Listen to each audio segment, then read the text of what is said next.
I'm Father Sinclair. I'm a priest of the Diocese of Beaumont in Texas. I've been a priest now for 35 years. I am the pastor of St. Francis in Orange, Texas. I'm the head of the Permanent Diaconate Formation Program, as well as the diocesan director for Stella Maris, which is the Catholic ministry to the people of the sea. I'm an AB Limited, and I have a 100-ton near coastal master ticket with a 200-ton near coastal mate's ticket. For myself, I grew up in Port Arthur, Texas. And if anybody knows Port Arthur, Texas, it is a seafarer's town. And when I was growing up as a kid, you had some major thoroughfares like Memorial Boulevard and Stadium Road that ran sort of north-south into the city and then came right into the Port Arthur Ship Channel. And so as a kid, I'd be sitting in the back seat of my parents' car and I'd watch this building cross the street. And what it was the superstructure of the ships sailing down the Port Arthur Ship Channel and heading up either to, at that time it was Atlantic Richfield, or going up to what was then Mobil, now it's Total and ExxonMobil refineries, or the ships that were at Texaco or Gulf Refinery. And so seeing these ships sailing past just really was a strong inspiration to me.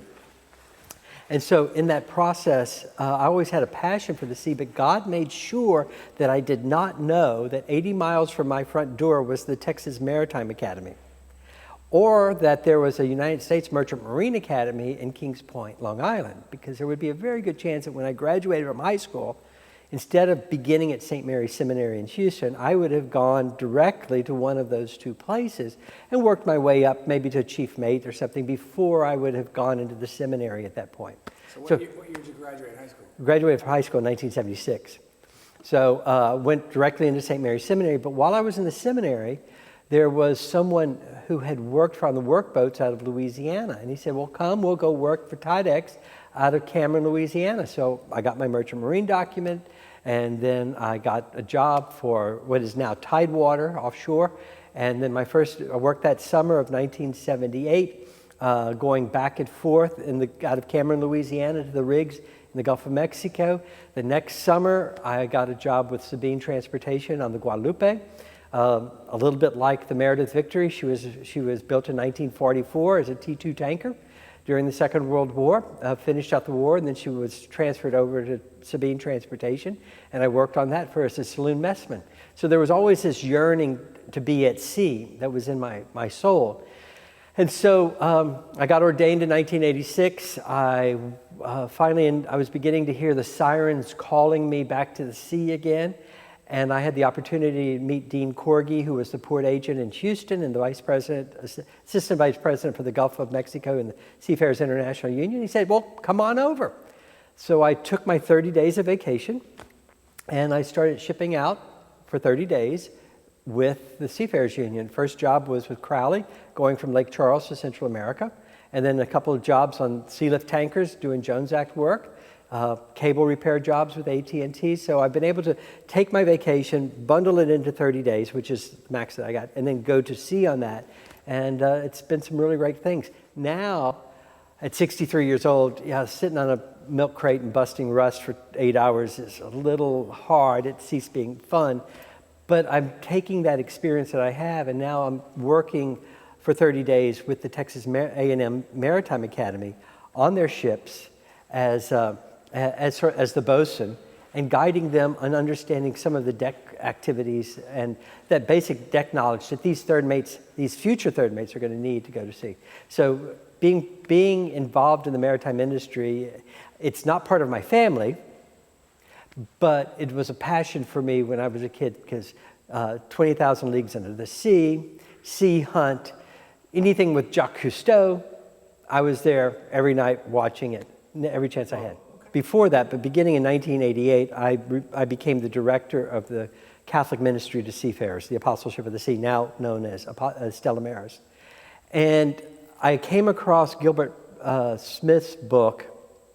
Gilbert's book, in 2002 about Brother Marinus. And it was a real insight to me, because of all this time that I had been involved in maritime ministry, now 13 or 14 years, I had never heard of this story nor of this Catholic monk.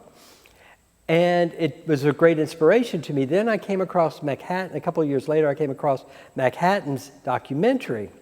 That was an inspiration. And then I reached out and I came across Robert Lunny. And I usually come to New York once a year for the United Seaman Service big gala to do the invocation.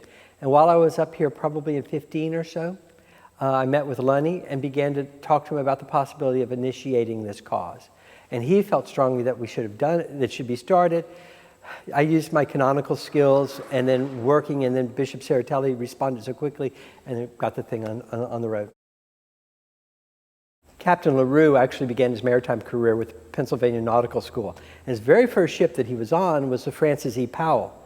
And for me, that becomes really important because the Francis E. Powell was regularly a visitor to my hometown of Port Arthur. She was owned by Atlantic Refining, and so she actually loaded in Port Arthur and brought diesel, gasoline, whatever, to the East Coast and then came back again.